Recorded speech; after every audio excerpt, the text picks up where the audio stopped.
Paano nga ba mag-book online ng plane ticket? Today, ipapakita ko sa inyo kung paano ako mag-book ng airplane ticket via Cebu Pacific.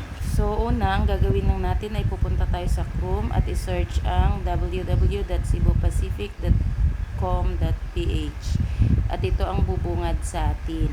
Makikita mo dyan ang flight na from and to.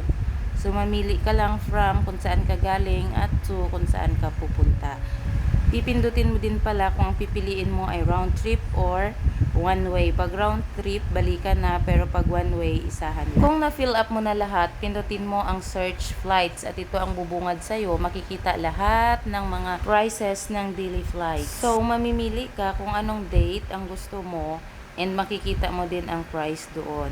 So, ang pinili ko dyan ay ang pinakamura, which is 1.9. Usually, ang pinakamura ay yung umaga, madaling araw, at saka gabi or hating gabi na mga 10 to 12. Ipindutin mo lang yung napili mong time at ito na ang bubungad sa'yo. May tatlo kang pagpipilian dyan, ang Go Basic, ang Go Easy, and Go Flexi. So, mas pinili ko dyan ang Go Basic. Dalawa po kasi niyan ay may additional charge na maging dagdag pa sa bayaran mo. So, pag pindot mo doon ng Go Basic, ito na ang lalabas at mag-i-enter ka na ng mga details ng passenger. Ticket na binuko ay para sa kapatid ko. So, since lalaki siya, ang ginamit dyan ay Mr. Basta basahin nyo lang, may nakalagay dyan name, first name, last name, age, birthday. Pang i-fill up nyo lang yan lahat. Sa pinakababa ay may contact information. Kailangan mo maglagay ng cellphone number at saka email address. Huwag kalimutan ang email ad kasi doon nila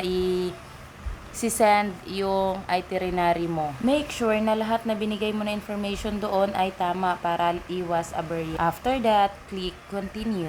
At ito naman ang bubungad sa'yo ang mga add-ons. Dito pwede ka magdagdag ng insurance, mamili ng upuan, o di kaya'y food at saka baggage. So dito wala akong dinagdag na add-ons. I-next ko lahat yan. Nagtitipid tayo eh.